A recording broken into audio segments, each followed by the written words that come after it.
Welcome to Nagercoil market trader. நான் எடுக்கிற trade எனக்கு சக்ஸஸ் தான் வரணும். ஒரு நாளைக்கு நான் ஒரு ட்ரேட் எடுத்தாலும் பரவாயில்ல, எனக்கு அது சக்ஸஸ் தான் ஆகணும். எனக்கு இண்டிகேட்டர் வந்து ரீபெயிண்ட் ஆகக்கூடாது. நிறைய ஃப்ரீ இண்டிகேட்டர்ஸ் ரீபெயிண்ட் ஆகுது. ஸோ எனக்கு ரீபெயிண்ட் ஆகக்கூடாது. நான் எடுக்கிற ட்ரேடு சக்ஸஸ் ஆகணும். ஹெச்எல்லும் எல்ஹெச்சும் எனக்கு கம்மியாக கிடச்சா போதும். பட் நான் எடுக்கிற ட்ரேடு சக்ஸஸ் ஆகணும் அப்படின்னு நீங்கள் நினச்சிங்க அப்படின்னா, நம்மளோட இண்டிகேட்டரில் நீங்கள் என்ன செட்டிங்ஸை பண்ணணும் அப்படிங்கிறத நான் உங்களுக்கு சொல்லித்தரேன். ஓகேவா? ஸோ இப்போ பார்த்தீங்க அப்படின்னா, நான் நிஃப்டி சார்ட் எடுத்து வச்சுருக்கேன். ஸோ நிஃப்டி சார்ட்டில் பார்த்தீங்க அப்படின்னா, இன்றைக்கி நடந்ததை பார்க்கலாம். ஸோ மார்க்கெட் இங்கே ஒரு ஹையர் ஹை வச்சுட்டு அகைன் பார்த்தீங்கன்னா கீழே இறங்கி வந்து ஒரு ஹையர் லோவில் வந்து மார்க்கெட் கொஞ்சம் பாயிண்ட்ஸை கேப்சர் பண்ணிவிட்டு அகைன் வந்து செல் சைடு சிஎம்எஸ்க்கு மார்க்கெட் மாறிடுச்சு.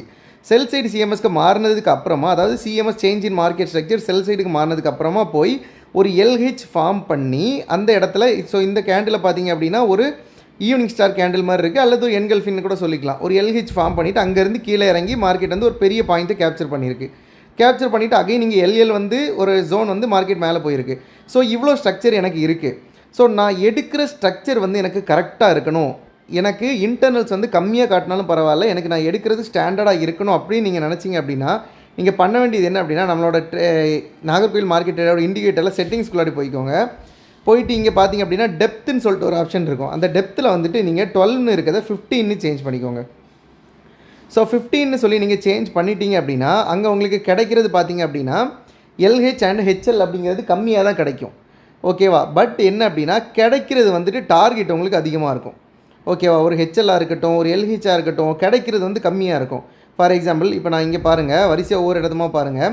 ஒரு சிஎம்எஸ் அப்படிங்கிறது இங்கே வந்துச்சு அப்படின்னா அகைன் மார்க்கெட் கீழே இறங்கிட்டு போய் ஒரே ஒரு எல்ஹெச் தான் இருக்கும். ஆனால் அந்த எல்ஹெச் வந்து அதிகமான டார்கெட்ஸ் கொடுத்துருக்கோம். எடுக்கிற ட்ரேடு வந்து எஸ்எல் அடிக்காமல் இருக்கணும். ஓகேவா? அதே மாதிரி பை சைடு சிஎம்எஸ் வருதா, வந்துருச்சுன்னா ஹெச்எல் போட்டுச்சு அப்படின்னா பை இருக்கணும். அதுக்கான டார்கெட் வந்து அதிகமாக இருக்கணும். அப்படின்னு வேணும் உங்களுக்கு. நான் எடுக்கிற ட்ரேடு சக்ஸஸ் தான் ஆகணும் எனக்கு. இப்போ நான் 15 மினிட்டை பொறுத்தளவில் இப்போ நான் ஒரு ட்ரேட் எடுக்கிறேன், ஹெச்எல்னால் எனக்கு பை தான் போகணும், எல்ஹெச்னால் எனக்கு செல் தான் வரணும் அப்படின்னு நீங்கள் நினச்சிங்க. ஒவ்வொரு எல்ஹெச்சுக்கும் ஒவ்வொரு ஹெச்எலுக்கும் எனக்கு கண்டிப்பாக ஒரு 50-60 பாயிண்ட் கேப்சர் பண்ணணும்னு நினச்சிங்கன்னா டெப்த்தை வந்து 15ல் சேஞ்ச் பண்ணி வச்சுருங்க. சேஞ்ச் பண்ணி வச்சுட்டு நீங்கள் எடுத்தீங்க அப்படின்னா உங்களுக்கு அக்யூரசி ரொம்ப அதிகமாக இருக்கும்.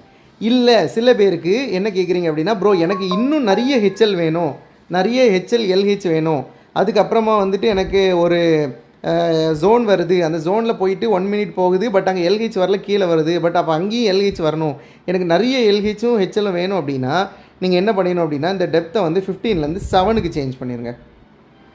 7க்கு சேஞ்ச் பண்ணிட்டீங்கன்னா உங்களுக்கு இன்டர்னல்ஸ் நிறைய காமிக்கும். ஓகேவா? ஸோ இப்போ நான் இதை அன்டூ பண்ணி காமிக்கிறேன். இப்போ பார்த்தீங்க அப்படின்னா டெப்த் வந்து 7ல் இருக்குது. இப்போ இங்கே எத்தனை ஸ்ட்ரக்சர் காமிக்குதுன்னு பாருங்கள். மறுபடியும் நான் இதை என்ன பண்ணிக்கிறேன்னா 15க்கு சேஞ்ச் பண்ணிடுறேன். ஸோ அப்போ இங்கே தேவையானது மட்டும்தான் காட்டும், எல்லாம் கொச்சன்னு காட்டாது. நிறைய வேணும்னு இருக்கிறவங்க 7 யூஸ் பண்ணிக்கோங்க, ஸ்டாண்டர்டாக வேணும்னு இருக்கிறவங்க 15 யூஸ் பண்ணிக்கோங்க.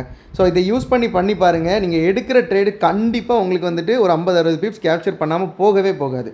இப்போ இதை நான் நிஃப்டியில் காட்டுறேன். இதுவே நான் இப்போ அடுத்து கோல்டுக்கு போகிறேன். ஓகேவா? கோல்டுலேயும் பார்த்தீங்க அப்படின்னா இப்போ சேம் அஸ் வெல் அஸ் நான் என்ன பண்ணுறேன் அப்படின்னா இப்போ 7ல் இருக்குது. ஓகேவா? நான் 7ல் இருக்கும்போது எவ்வளோ இன்டர்னல்ஸ் இங்கே இருக்குன்னு பாருங்கள் ஸ்ட்ரக்சர். நான் இப்போ என்ன பண்ணுறேன்னா இந்த 7 வந்து 15க்கு சேஞ்ச் பண்ணுறேன். 15க்கு சேஞ்ச் பண்ணேன் அப்படின்னா எனக்கு இங்கே எத்தனை தான் இருக்குன்னு பாருங்கள். ப்ராப்பரானது மட்டும்தான் எனக்கு இருக்கும். இருக்கிறது டார்கெட் அடிக்கும். எனக்கு வந்துட்டு எல்லாமே வராது, நிறைய வராது, கொச்சன்னு வர்றது எனக்கு டார்கெட் அடிக்கும். அப்படி வேணும் அப்படின்னா நம்மளோட இண்டிகேட்டரில் இதை யூஸ் பண்ணி பாருங்கள். உங்களுக்கு நீங்கள் நினச்சதை விட ஹையான ப்ராஃபிட் எடுப்பீங்க. உங்களோட ஸ்டாப் லாஸ் டோட்டலாக நீங்கள் ஸ்டாப் பண்ணிவிட்டு எடுக்கிற ட்ரேட் எல்லாமே ப்ராஃபிட்டாக தான் இருக்கும்.